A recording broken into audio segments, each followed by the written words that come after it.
নমস্কার বন্ধুরা, সবাইকে জানাই কিন্তু অনেক অনেক ভালোবাসা। তো আজকে যে রেসিপিটা তোমাদের সাথে শেয়ার করতে চলেছি, এই রেসিপিটা কিন্তু বাচ্চাদের একদম ফেভারিট একটা রেসিপি।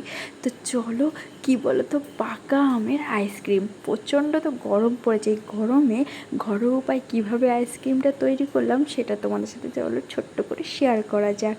আর কারা কারা আইসক্রিম খেতে ভালোবাসে অবশ্যই কিন্তু কমেন্ট করে জানাবে। তো চলো, প্রথমেই দেখো বন্ধুরা, আমি কিন্তু এখানে একটা বাটি নিয়ে নিয়েছি, আর বাটিতে কিন্তু দিয়ে দিচ্ছি দুধ। হ্যাঁ, এটা কিন্তু জল, লিকুইড দুধ। তো তারপরে কিন্তু দিয়ে দিয়েছি গুঁড়ো দুধ। এটা আমি তোমার হাফ কাপের মতো নিয়েছি, আর 1 কাপের মতো কিন্তু জল দিয়ে নিয়ে নিয়েছি। তারপরে নিয়ে নিয়েছি কিন্তু সাদা সাদা গুঁড়ো গুঁড়ো চিনি। তো এই 3টে দেওয়ার পর কিন্তু ভালো করে আমি মিশিয়ে নিচ্ছি, ঠিক আছে। এটাকে কিন্তু ভালো করে ফাটিয়ে মিশিয়ে নিতে হবে, তাহলে নাহলে হবে না। তো এইদিকে দেখো আমার কিন্তু কমপ্লিট ফাটানো, আর দেখো কি সুন্দর না মিশে গেছে একদম। এবার একটা গ্যাসে চাপিয়ে কিন্তু আমি এটা দুধটাকে গরম করব ভালো করে, হালকা জাস্ট, বেশি পরিমাণে গরম করব না, হালকা জাস্ট গরম করব। তো গরম করে এটাকে দেখো আমি কিন্তু ছেঁকে নিচ্ছি, যেহেতু গুঁড়ো দুধের একটা গুঁড়ো গুঁড়ো ভাব থাকে তার জন্য। তো আমি এদিকে ছেঁকে কিন্তু এটাকে কিন্তু ঠান্ডা করতে দিয়েছি। দেখো গাঢ় গাঢ় টাইপের, কিন্তু কী সুন্দর মালাই টাইপের হয়ে গেছে।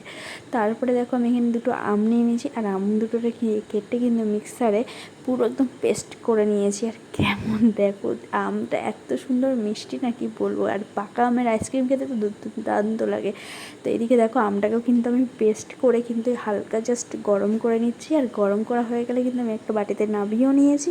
তারপরে হলো মেন জিনিস, এই জিনিসটা কিন্তু আমি বাইরে থেকেই কিনে নিয়ে এসেছি। তো এটা ক্রিম, ঠিক আছে। তোমরা চাইলে বাইরে থেকেও কিনে আনতে পারো। আর যারা যারা ক্রিমের রেসিপি দেখতে চাও অবশ্যই কমেন্ট করবে, ঠিক আছে। তো আমি এটা বাইরে থেকেই নিয়েছি। তো এই ক্রিমটা কিন্তু ভালো করে আমি ফাটিয়ে নিয়েছি, আর দেখো কি সুন্দর করে কিন্তু ফাটানো হয়ে গেছে। আর এবার যে দুধটা ছিল সেই দুধটাও কিন্তু আমি ক্রিমের উপরে দিয়ে দেবো। তো তারপরে যে আমটা, মানে তোমার যতটা পরিমাণে আমি দুধটা নিয়েছিলাম, ঠিক আছে, ততটাই কিন্তু দুধটা আমি আবার দিয়ে দিচ্ছি। বেশি কমও দেবো না, বেশিও দেবো, কমও দেবো না, বেশিও দেবো না। তো তারপর হালকা পেস্ট করে নিয়েছি ওই দুটো মিশিয়ে, ঠিক আছে। তো তারপরে কিন্তু যে আমটা রেখেছিলাম আমি, সেই আমটাও কিন্তু দিয়ে দেবো। কিন্তু তার আগে দেখো কী সুন্দর, মানে গাঢ় টাইপের হয়েছে।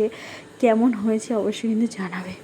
তো এইদিকে দেখো আমটা যেটা ছিল পেস্ট করে, সেই আমটাও কিন্তু আমি দিয়ে দিয়েছি। আর আমটা দেওয়ার পরে কিন্তু আমি একটু জাস্ট ফুড কালার দিয়ে দিচ্ছি, যাতে কালারটা আসে সেই কারণে। তো তোমরা চাইলে দিতেও পারো, নাও দিতে পারো। তো আমি অরেঞ্জ কালারটা ব্যবহার করেছিলাম, ঠিক আছে, যাতে অরেঞ্জ অরেঞ্জ ম্যাঙ্গো ম্যাঙ্গো ভাব আসে। তো দেখো আমার কালারটা ভালো করে কিন্তু মেশানো কিন্তু কমপ্লিট। এবার কিন্তু আমি একটা বাটি নিয়ে নিয়েছি, প্লাস্টিকের বাটি, আর বাটিতে কিন্তু পুরোটাই যতটা করেছি ততটাই কিন্তু আমি দিয়ে দিয়েছি একটা বাটিতে পুরোটা। আর কি সুন্দর, যেমন দেখতে তেমন কিন্তু খেতে জাস্ট। আর ছোটো ছোটো আমের টুকরো টুকরো করে কিন্তু উপরে দিয়ে দিয়েছি। আর 5 ঘন্টার অপেক্ষা। তো গাইস দেখো 5 ঘন্টা আমি ফ্রিজে রাখার পর আর বের করেছি, আর এত সুন্দর হয়েছে, খেতেও যেরকম দুর্দান্ত আর তেমন। আর তার উপর দিয়ে হালকা হালকা বাদাম দিয়ে দিয়েছি, আর জাস্ট ওয়াও। বাচ্চাদের তো এটা দিলে একদম ফেভারেট, আর বয়স্কদের একদম বলা। বন্ধুরা বলো, আমার এই মানে আমের ঘরোয়া উপায়ে এই আমের আইসক্রিমটা কেমন হয়েছে অবশ্যই বলবে কিন্তু কমেন্ট করে। আর কারা কারা খাওনি এখনও তৈরি করে, অবশ্যই কিন্তু তৈরি করে খাও। তো আজকের মতো কিন্তু সবাইকে